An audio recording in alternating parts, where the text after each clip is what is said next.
Hello friends, आप सभी का स्वागत है इस वीडियो में। तो फ्रेंड्स बात करेंगे क्रिप्टो मार्केट न्यूज़ के ऊपर में। तो फ्रेंड्स अभी टाइम पर मार्केट में जो भी बड़ी अपडेट्स दिखेगी उसे हम लोग कवर करने वाले। तो चलो फ्रेंड्स फटाफट से नीचे आते हैं। तो यहाँ पर देखो फ्रेंड्स, जो फियर एंड ग्रीड इंडेक्स का मीटर है आज के दिन 26 पर देखने को मिल रही है। मतलब कि जो मार्केट में फियर है वो अभी भी बरकरार है। तो फ्रेंड्स अभी टाइम पे मार्केट की सिचुएशन क्या बनी है वो देखते हैं। उसके बाद से जो भी जरूरी न्यूज होंगे उससे बारी बारी से हम लोग कवर करते चलेंगे। तो फ्रेंड्स बात करते हैं अगर ओवरऑल मार्केट कैप की, तो आप यहाँ पर देख सकते हो 850 बिलियन डॉलर के पास देखने को मिल रही है। वहीं अभी टाइम पे ग्रोथ देखने को मिल रही है, बट परसेंट वाइज बात करें तो बहुत ही कम है। मतलब यहाँ से मार्केट थोड़ा सा ऊपर नीचे कुछ भी हो सकता है। तो फ्रेंड्स बात करें बीटीसी की प्राइस की, तो आपको $17,000 का जो रेंज है उसके ऊपर में बीटीसी की प्राइस बनी हुई है।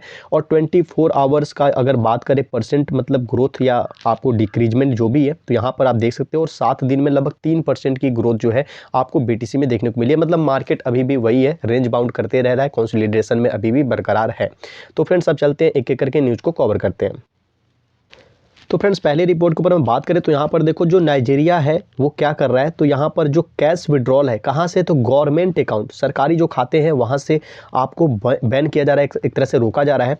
और ये कब से लागू होगा, तो मार्च से। जो नाइजीरियन पब्लिक ऑफिशियल्स है, मतलब जो नाइजीरिया के सिटीजन है, जो आला अधिकारी है, जो ऑफिशियल है, उनको क्या किया जाएगा, तो जो भी गवर्नमेंट बैंक अकाउंट्स है उनके वहाँ से उनको पैसे निकालने से रोका जाएगा। अब यहाँ पर ये डिसीजन किसके द्वारा लिया गया है, तो जो नाइजीरियन फाइनेंशियल इंटेलिजेंस यूनिट है वहाँ से कथित तौर पे ये खबर निकल कर आ रही है। अब मान लो कि वहाँ के जो ऑफिशियल्स हैं पब्लिक, उनको अगर चाहिए कि नहीं वो इस रेगुलेशन को नहीं मानेंगे या इससे बचकर कैसे भी वो पैसा अपना निकालना चाहते हैं, तो फिर उनको नाइजीरिया जो प्रेसिडेंसी है वहाँ से अपना त्यागपत्र लेना होगा। मतलब एक तरह से उनकी रोजी रोटी पर बनाएगी।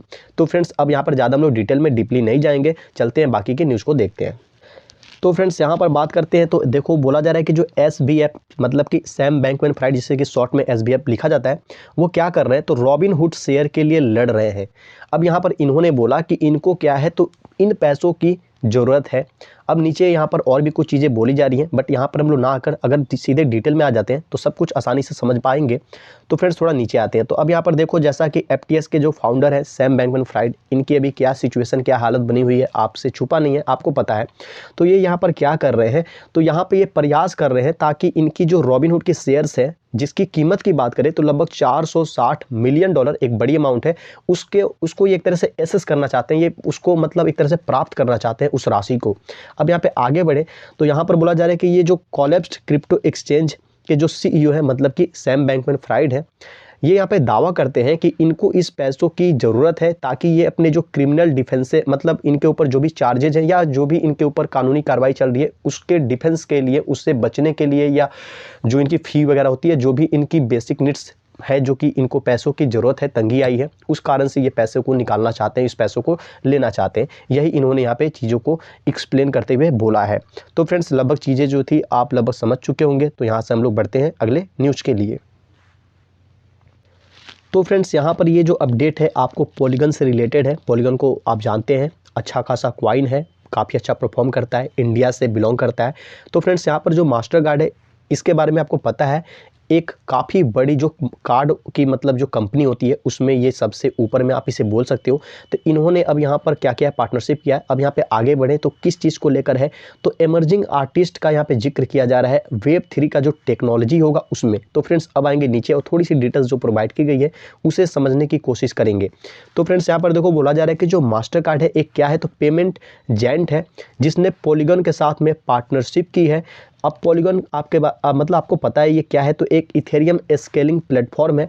तो फ्रेंड्स अब थोड़ा सा आगे बढ़ते हैं। तो इन्होंने यहाँ पे इंट्रोड्यूस किया कि जो पार्टनरशिप है किस चीज़ के लिए है, तो एमर्जिंग आर्टिस्ट Web3 टेक्नोलॉजी में जो होंगे उसी के लिए इनकी पार्टनरशिप है। अब यहाँ पे थोड़ा सा और आगे बढ़ेंगे फ्रेंड्स। तो यहाँ पर देखो बोला जा रहा है मास्टर कार्ड का जो आर्टिस्ट एक्सकलेटर है, अब आगे इन्होंने मतलब थोड़ी सी एक्सप्लेन की कि ये अलग अलग 5 तरह के जो इमर्जिंग आर्टिस्ट है उनको यहाँ पर सिखाएंगे। तो अब वो कौन कौन से फील्ड होंगे जहाँ से आर्टिस्ट बिलोंग करेंगे, तो यहाँ पर सिंगर है, म्यूजिशियन है, DJ है, प्रोड्यूसर है, और ये सभी क्या करेंगे, तो इनकी जो ब्लॉकचेन के टूल्स होगी उसको यूज करते हुए अपने ब्रांड को क्या करेंगे तो ग्रो करेंगे और जो इनकी फैन इंगेजमेंट है उसको बढ़ाएंगे। मतलब इनकी ये जो टेक्नोलॉजी होगी वेब3 में, जो ये आर्टिस्ट इमर्जिंग टेक्नोलॉजी वेब3 में इंट्रोड्यूस करने वाले हैं पॉलीगॉन के साथ पार्टनरशिप करके। कौन? तो मास्टरकार्ड। यहाँ पे अलग अलग कैटेगरी के ये जो आर्टिस्ट हैं उनको यहाँ पर मौका देंगे कि आप अपने ब्रांड को ग्रो कर पाएँ और फैन इंगेजमेंट को बढ़ा पाएँ। तो फ्रेंड्स चलो बढ़ते अगले न्यूज़ के लिए। तो फ्रेंड्स यहाँ पर देखो, जो हैकर है इसे क्या किया गया है तो जेल में भेजा गया। किस कारण से? तो जो यहाँ पे वियतनामीज क्रिप्टो एक्सचेंज, मतलब वियतनाम का जो क्रिप्टो एक्सचेंज है उसके ऊपर में ये रोबिंग कर रहा था, मतलब कि चोरी वगैरह कर रहा था, जिसमें ये पकड़ा गया, जिस कारण से इसे जेल भेजा गया है। थोड़ी सी डिटेल्स में है तो यहाँ पर देखो बोला जा रहा है वियतनाम की जो अथॉरिटीज़ है इन्होंने इसे पकड़ा है। क्या करते हुए? तो चोरी करते हुए। और ये कहाँ से पैसे चोरी कर रहा था? तो जो डाटा वगैरह है कहाँ का? तो वही जो वियतनाम का ही जो लोकल क्रिप्टो करेंसी एक्सचेंज है वहीं से ये स्टील करने की काम कर रहा था, चोरी वगैरह कर रहा था, जिसमें इसे पकड़ा गया है उसी के अथॉरिटीज़ के द्वारा, मतलब वहाँ के लोकल अथॉरिटीज़ के द्वारा। और इसको अरेस्ट करके अब कहाँ भेजा गया है? तो जेल में भेजा गया है। तो चलो बढ़ते हैं अगले न्यूज़ के लिए। तो फ्रेंड्स यहाँ पर देखो, जो AirTM है ये क्या करता है, जो क्रिप्टो करेंसी ट्रेडिंग है उसको वाइंड डाउन, एक तरह से इस फीचर को, इस सर्विस को हटा रहा है। अब यहाँ पे बोला जा रहा है कि एक्सचेंज की जो भी फंड्स है वो नेटिव स्टेबल कॉइन तक, इस तरह से कुछ चीज़ें हैं जो कि ज़्यादा क्लियर नहीं हो पाई लास्ट वाली पॉइंट। तो फ्रेंड्स नीचे आते हैं डिटेल्स में। तो पहले तो बात करते हैं कि ये एक क्रिप्टो करेंसी एक्सचेंज और एक वॉलेट है जो कि लताम का पॉपुलर क्रिप्टो करेंसी एक्सचेंज है। इसने अनाउंसमेंट किया कि ये क्या करने जा रहा है, तो जो क्रिप्टो करेंसी ट्रेडिंग है और जो कस्टडी है इनकी अपने प्लेटफॉर्म के ऊपर में, उसको ये डाउन करने जा रहे हैं। और ये कब इस तरीके स्टेटमेंट कंपनी ने दिया? तो आपको 4 जनवरी, मतलब आज से 5-6 दिन पहले इन्होंने स्टेटमेंट इस तरह के दिया था। जिस कारण से अब क्या होगा, तो जो डिपॉजिट है, जो विड्रॉल है क्रिप्टो करेंसी का, उसे अभी तत्काल में क्या किया जाएगा? पॉज, मतलब एक तरह से टेम्प्रोरी बेसिस पे रोका जाएगा।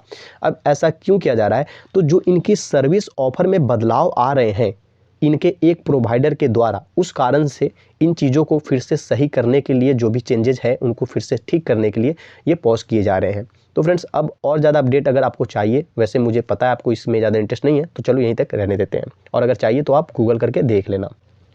तो फ्रेंड्स यहाँ पर देखो, जो बाइनेंस है इसने क्या किया है, तो एसोसिएशन ऑफ सर्टिफाइड सैंक्शंस जो स्पेशलिस्ट करके एक नई टीम, एक नई कमेटी को जो गठित किया गया है, उसे इसने ज्वाइन किया है। किसने? तो बाइनेंस ने।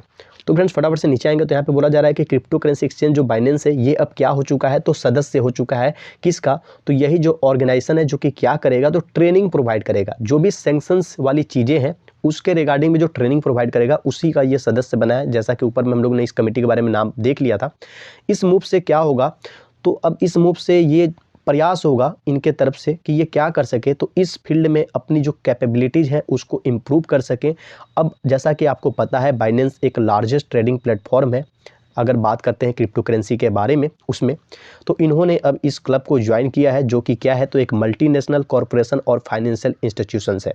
तो फ्रेंड्स हम नीचे आएंगे तो यहाँ पे डिटेल में और भी बहुत सारी चीज़ के बारे में बताया गया होगा, ये कब से है। और सॉरी मैंने बोला कि ये मतलब नया गठित हुआ है, उसके लिए सॉरी, नया है मतलब इतना नया नहीं है कि 2022 से 23 में हुआ है, ये 2018 से है। तो फ्रेंड्स चलो अब बढ़ते अगले न्यूज़ के लिए। तो फ्रेंड्स बात करते हैं इस वाले अपडेट के ऊपर। तो यहाँ पर देखो बिटकॉइन इथेरियम टेक्निकल एनालिसिस की ये रिपोर्ट है जहाँ पे बोला जा रहा है कि बीटीसी फिर से क्या करता है, तो $70 का जो रेंज है उसके ऊपर ये क्लाइम करता है, चढ़ता है। और यहाँ पर अपने 3 वीक मतलब बीते 21 दिनों की बात करें तो उसमें सबसे ज़्यादा प्राइस के पास पहुँचा हुआ है, उसने अपनी हाई को है जो हिट किया है। तो फ्रेंड्स थोड़ा सा हम नीचे आएंगे, डिटेल्स में बात नहीं करेंगे, सीधे हम लोग पहुंचेंगे ग्राफ पे। तो फ्रेंड्स जैसा कि आपको पता है मार्केट का मोमेंटम कैसा चल रहा था पिछले कई दिनों से, और यहाँ पर अगर बात करो तो आप देख लो लगातार यहाँ से बीटीसी क्लाइम करते हुए किस पोजीशन से कहाँ तक पहुँचा है। ये जो इनकी सपोर्ट लेवल है, यहाँ से इस वाले रेजिस्टेंस पे ब्रेक आउट लेते हुए अब इस वाले रेजिस्टेंस की तरफ ये मूव कर रहा है। अब यहाँ पर इसे ब्रेक कर पाता है या फिर से इस वाले जोन में कंसोलिडेशन बरकरार करता है, यहाँ से इसे क्या हो जाता है, तो यहाँ पर ब्रेकआउट इसे नहीं मिल पाता है, यहाँ से पुल बैक होता है, या फिर ये एक फेक ब्रेकआउट प्रूफ होती है। फेक ब्रेकआउट का मतलब आपको पता है, अगेन से मार्केट जो है यहाँ से फिर से डाउन होके और इसी वाले जोन में फिर से वापस आ जाना, या फिर इस वाले जोन में ही रह जाना, या फिर इस रेजिस्टेंस को भी ब्रेक करके इनसे ऊपर में ट्रेड करना शुरू कर देना। तो चलो ये क्या होता है पता है आपको, जिस तरह से मार्केट पिछले कितने मंथ से लगातार कैसा कैसा परफॉर्म कर चुका है, तो ये अभी के टाइम पे बताना वो भी क्रिप्टो मार्केट में थोड़ा दिक्कत वाली बात है। तो चलो बढ़ते हैं अगले न्यूज़ के लिए। तो फ्रेंड्स अब यहाँ पर बात किया जा रहा है कि अनसर्टेनिटी मतलब जो अनिश्चितता है जो कि क्या की हुई है, तो फेडरल रिजर्व के जो फ्यूचर प्लान्स है इनकी रेट हाइक्स को लेकर वो घेरे हुए हैं। मतलब कहने का मतलब ये है कि जो इन्फ्लेशन रेट है, जिस कारण से ये अपना जो रेट है वो हाइक करते रहते हैं ताकि इन्फ्लेशन से डील कर सकें। तो 2022 का समय कैसा रहा है आपको पता है, एक नहीं दो नहीं कई बार इन्होंने रेट को है बढ़ाया है। तो अब जो 2023 शुरू हो चुका है, तो क्या 2023 में इनकी जो फ्यूचर प्लानिंग होगी रेट हाइक को लेकर, ये कितनी सर्टेन है, मतलब किस तरह से हो पाएगी या इसका भी डमाडोल स्थिति रहेगा, यही सारी चीज़ें यहाँ पे बोला जा रहा है। तो फ्रेंड्स थोड़ा सा डिटेल में आएंगे, क्योंकि आपको पता है यूएस के बारे में अगर न्यूज़ है तो यूएस डॉलर जो है वो एक तरह से डोमिनेंट डॉलर है। मतलब उसी के कंपेयर में, उसी के पैरेलल में बाकी हर एक कंट्री की जो करेंसी है वो काम करती है। तो इस कारण से जो यूएस का जो इकोनॉमी है वो मैटर करता है वर्ल्ड के ग्लोबल लेवल पर, मतलब ग्लोबल इकोनॉमी की अगर बात करें तो इस कारण से ये जो अपडेट आती रहती है इसके इन्फ्लेशन से रिगार्डिंग, वहाँ पे जो रेट हाई होते हैं, लो होते हैं, जो भी चीज़ें हैं, तो ये जानना भी जरूरी है। वैसे भी आप क्रिप्टो मार्केट में हो या शेयर मार्केट में हो, फाइनेंस का जो भी अपडेट हो, एक एक अपडेट आपको कान में आते रहना चाहिए। कभी भी कोई भी अपडेट आपको फायदा पहुँचा सकता है, उससे आपको घाटा नहीं होने वाला है। तो फ्रेंड्स चलो अब देखते हैं यूएस फेडरल रिजर्व का जो भी यहाँ पे चीज़ें हैं थोड़ी सी डिटेल में।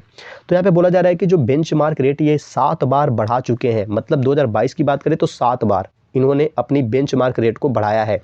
अब यहाँ पे जिस कारण से बहुत सारे क्वेश्चन जो है उभर कर सामने आ रहे हैं कि सेंट्रल बैंक विल सीज और चेंज कोर्स, कि अब क्या होगा। 2022 में तो सेंट्रल बैंक ने 7 बार क्या किया, तो अपनी रेट को बढ़ाया है। तो अब ये जो 2023 होगा इसमें कुछ बदलाव आने को मिलेंगे। इस 7 बार वाली जो प्रक्रिया है इसको रोकते हुए देखने को मिलेगा, मतलब क्या होगा, यही सारी चीज़ें यहाँ पे है। अब यहाँ पे बोला जा रहा है द फेड हैज स्टेटेड, जो फेडरल रिजर्व है उन्होंने कुछ स्टेटमेंट दिया है कि इनकी एम है कि ये क्या करें। तो जो इन्फ्लेशन है उसको 2% का इन्होंने टारगेट रखा है कि 2% से नीचे लाना है, डाउन टू द 2% टारगेट। तो चलो अब आगे बढ़ते हैं। अब यहाँ पे इन्होंने बोला and the increases to the federal funds rate are intended to move toward this goal. अब यहाँ पर ये क्या करेंगे, तो अपनी जो इनकी रेट है उसको इरादतन ये क्या करेंगे, तो अपनी गोल के हिसाब से बढ़ाकर लेकर जाने वाले हैं। मतलब कुछ चेंजेज, जो यहाँ पे सीज और चेंज की बात की जा रही थी, तो यहाँ पे कुछ बदलाव इनकी जो प्लानिंग है फ्यूचर को लेकर उसमें आपको देखने को मिलने वाले हैं। तो चलो अब ज़्यादा डिटेल में नहीं जाएंगे, बस इतना ही बोलना था। तो चलो बढ़ते हैं अगले न्यूज़ के लिए। तो फ्रेंड्स जैसा कि बीटीसी ने अपने 3 वीक के हाई को टच किया, मतलब पिछले 3 वीक में अच्छा खासा परफॉर्मेंस रहा और अपने हाई लेवल पर पहुंचा है, उसी के कारण से आप देखो तो सोलाना जो है इसने 22% अप का परफॉर्मेंस दिखाया है। और यहाँ पे जो अद्दा है इसने भी क्या किया है, तो अपने नवंबर के बाद से अपने हाईएस्ट पॉइंट को हिट किया। तो नीचे आएंगे डायरेक्ट और दोनों के ही ग्राफ को एक नज़र देखेंगे और यहाँ से बढ़ जाएंगे। तो फ्रेंड्स अब यहाँ पर देखो शॉर्ट में कि ये जो रेंज है इस रेंज में कितने टाइम से ये चल रहा था और फाइनली इस रेंज से ये मार्केट को फॉलो करते हुए नीचे भी आ गया था। देन अब यहाँ पे ये कहाँ पर पहुँचा है, तो यहाँ पर पहुँचा है। मतलब जिस तरह से बीटीसी लगातार पिछले 7-8 दिन से ग्रीन ग्रीन ग्रीन करते हुए आगे बढ़ता आया है प्राइस, उस तरह से इसने भी फॉलो किया है और 22% का ग्रोथ लगभग दिखाया है। अब थोड़ा नीचे आएंगे तो यहाँ पे आपको कार्डेनो मतलब कि अद्दा देखने को मिलेगा। और इसकी परफॉर्मेंस की बात करें तो आप यहाँ पर देख सकते हो, इसने नवंबर के बाद से बोला जा रहा है कि अपने हाई को टच किया। तो आप यहाँ पर देख सकते हो इस वाले लेवल पर ये इस टाइम में था और फिर से इस टाइम में है। तो लगभग नवंबर के बाद से इसने इस वाले प्राइस को आकर टच किया है, मतलब हिट किया। तो फ्रेंड्स ज़्यादा वीडियो लंबा हो चुका है, अब और भी कुछ न्यूज़ मार्केट में फ़िलहाल अवेलेबल है, बट इस वीडियो में मैं नहीं ला सकता। सो आप इतना देखो और वीडियो को लाइक करो। अगर पसंद आया हो तो चैनल पे जो लोग नए हैं सब्सक्राइब कर सकते हैं क्रिप्टो रिलेटेड अपडेट पाने के लिए। और हाँ, मुझे पता है मैं पिछले काफ़ी दिनों से गायब था, घर में कुछ इमरजेंसी मैटर था, मतलब जिस कारण से मैं वीडियो नहीं बना पा रहा था। मैं काफ़ी बिजी था, पिछले कुछ दिनों से कोई काम नहीं हो रहा था, सिर्फ जो घर का मैटर था उसी में मैं उलझा हुआ था। अब जाकर मैं फ्री हो पाया हूँ। सो आपको यहाँ से फिर से रेगुलर अपडेट मिलना शुरू हो जाएगी। तो फ्रेंड्स चलो मिलते हैं अपने नेक्स्ट वीडियो में।